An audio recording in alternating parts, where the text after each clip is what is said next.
Hi fans, ඔයාලා නරුටෝ බලලා තියෙනවද? ඔයාලා බලලා තියෙනවා නම් නරුටෝ යූස් කරන ජුට්සු ගැන එහෙම දන්නවා ඇතිනේ. මම අද කියන්න ආවේ නරුටෝ යූස් කරන ජුට්සු වලින් මම කැමතිම ජුට්සුව ගැන තමයි. මම කැමතිම ජුට්සුව මොකක්ද නම් ඇත්තටම මේක එක ජුට්සුවක් වුණාට ඒක යූස් කරන විදි අනුව නම් කීපයක්ම තියෙනවා. ඒවල නම් මොනවද නම් සෙක්සි ජුට්සු, පර්වි නින්ජුට්සු, හරම් නෝ ජුට්සු මෙන්න මේ වගේ නම් කිහිපයක් තියෙනවා. සෙක්සි පර්වි ජුට්සු දෙක නම් එකම තමයි.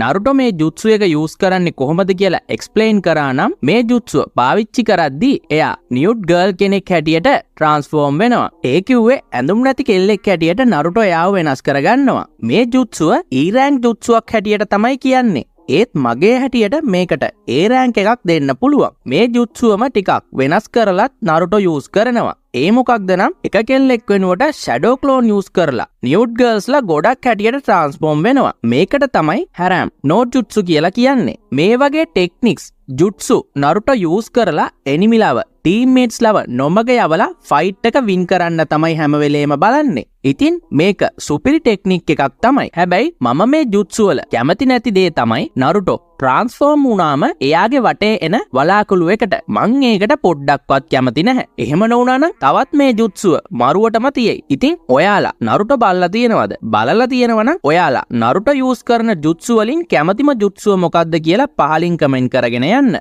මට කියන්න අමතක වුණානේ. නරුටෝ රිවර්ස් හරම් ජුට්සු කියලා ජුට්සුවකුත් යූස් කරනවා. හැබැයි ඒක නම් මගේ ටයිප් එකේ නෙමෙයි. ඒත් මේ වීඩියෝ එක බලන ඔයාගේ ටයිප් එක වෙන්න පුළුවන්. මේ වගේ වීඩියෝස් දිගටම බලන්න අපේ YouTube channel එක subscribe කරන්න. ඒ වගේම අපේ social media වලත් follow කරලා තියාගන්න. එහෙනම් bye.